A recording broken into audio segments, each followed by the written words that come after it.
Assalamualaikum warahmatullahi wabarakatuh.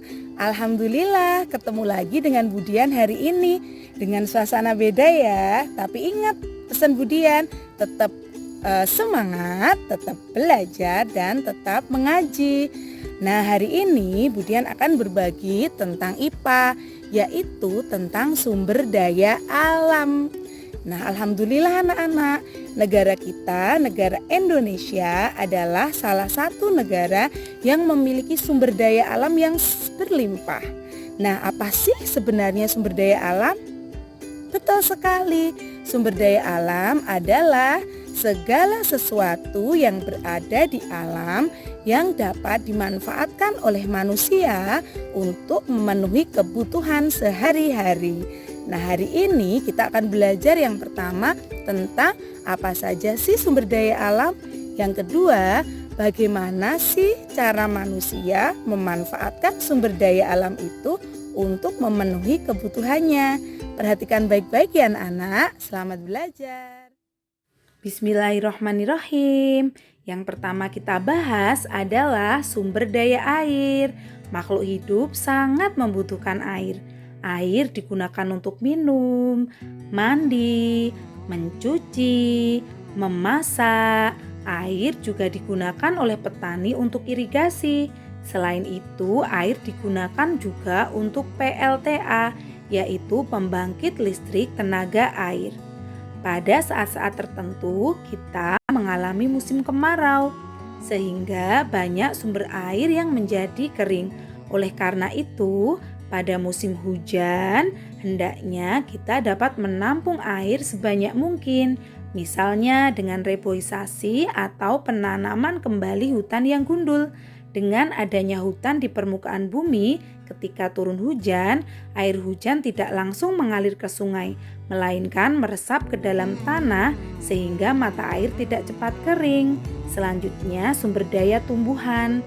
Tumbuhan bisa dimanfaatkan yang pertama sebagai sumber pangan. Perhatikan gambarnya anak-anak. Ini adalah contoh-contoh pemanfaatan tumbuhan sebagai sumber pangan. Ini bisa kita konsumsi sehari-hari. Nah, selain untuk sumber pangan, tumbuhan juga bisa digunakan untuk sumber sandang. Pakaian kita juga bisa dibuat dari tumbuhan. Ini buktinya, bisa dari kapas. Ada juga yang dari enceng gondok, serat rami. Seperti apa ya? Serat pisang, ini Budian punya, kerudung Budian dari serat pisang. Nah, bisa juga anak-anak tumbuhan untuk sumber bahan bangunan. Pasti anak-anak sudah tahu kan? Tanaman untuk bahan bangunan antara lain jati, mahoni, meranti, dan gaharu. Selain untuk bahan bangunan, ternyata tumbuhan bisa juga sebagai sumber obat-obatan. Ini ada kumis kucing, digunakan untuk penghancur batu ginjal. Alamanda ini bisa digunakan untuk menyembuhkan penyakit kulit anak-anak. Ada juga kecubung. Nah, kecubung ini daunnya bisa menghilangkan bisul. Ada juga bunga sepatu, bisa meredakan panas tubuh. Kalau kita mengkonsumsi ginseng, kita bisa tambah semangat, tambah pinter. Nah, ini ada juga rempah-rempah untuk meningkatkan imunitas.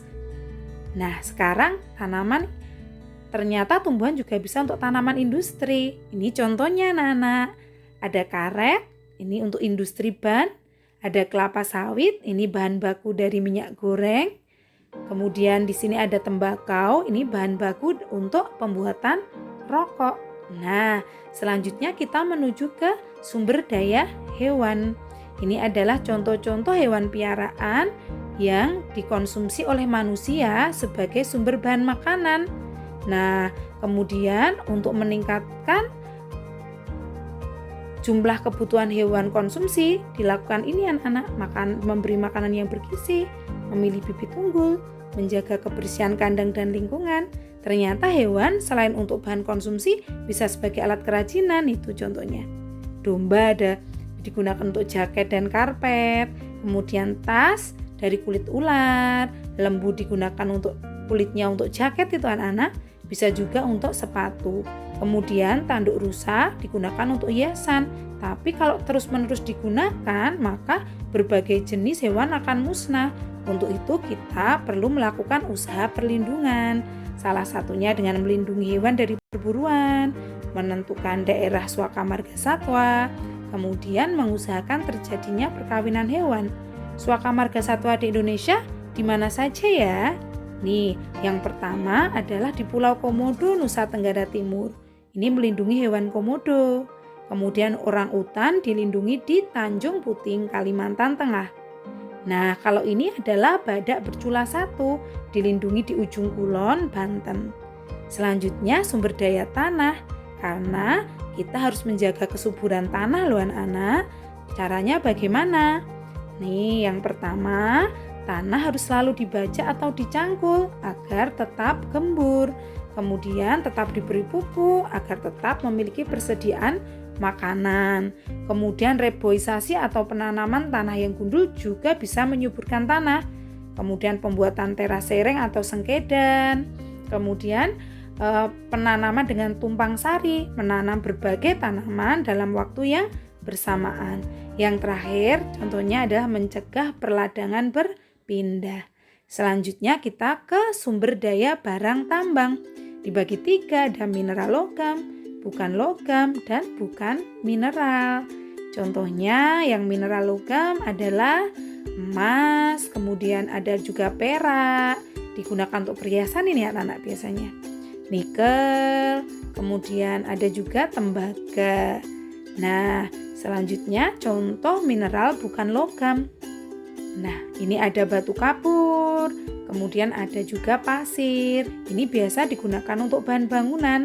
Selanjutnya contoh barang tambang bukan mineral, yaitu minyak bumi dan batu bara. Ini adalah bahan bakar yang digunakan di negara kita. Ini manfaatnya anak-anak untuk bahan bakar tadi batu bara dan minyak bumi, bangunan ada pasir batu kapur, perhiasan emas.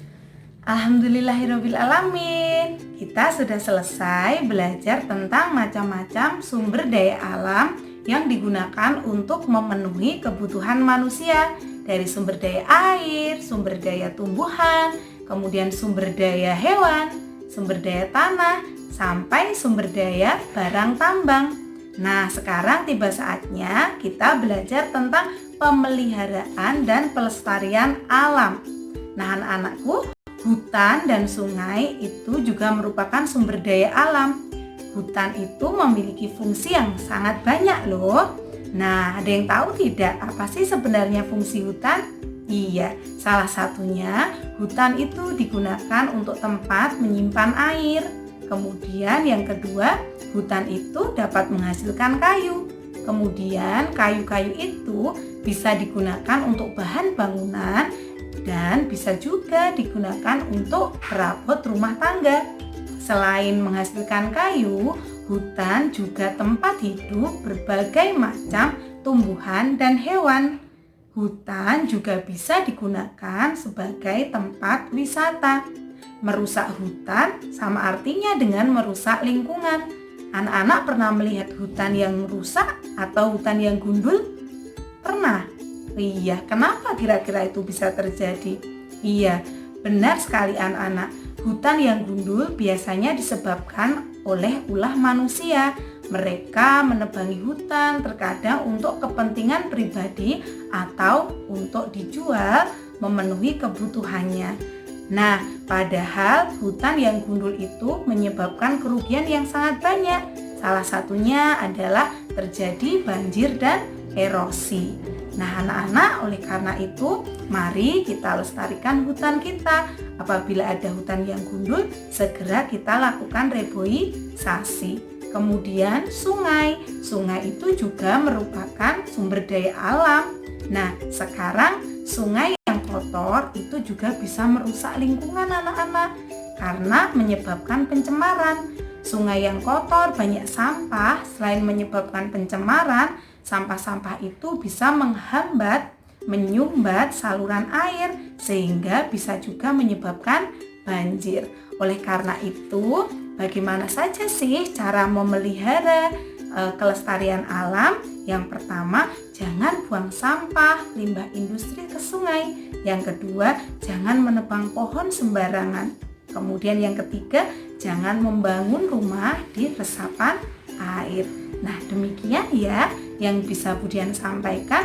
Seperti biasa, sebelum Budian tutup, Budian punya lagu nih buat anak-anak tentang sumber daya alam. Tahu lagu Potong Bebek Angsa kan? Iya, potong bebek angsa masak di kuali. Kita ganti liriknya. Sumber daya alam di Indonesia, ayo kita jaga dan melestarikannya agar tak habis, agar tak punah. Ayo kita jaga bersama-sama. Baik, semoga bermanfaat anak-anak. Mohon maaf bila ada kekurangan. Budian akhiri. Assalamualaikum warahmatullahi wabarakatuh.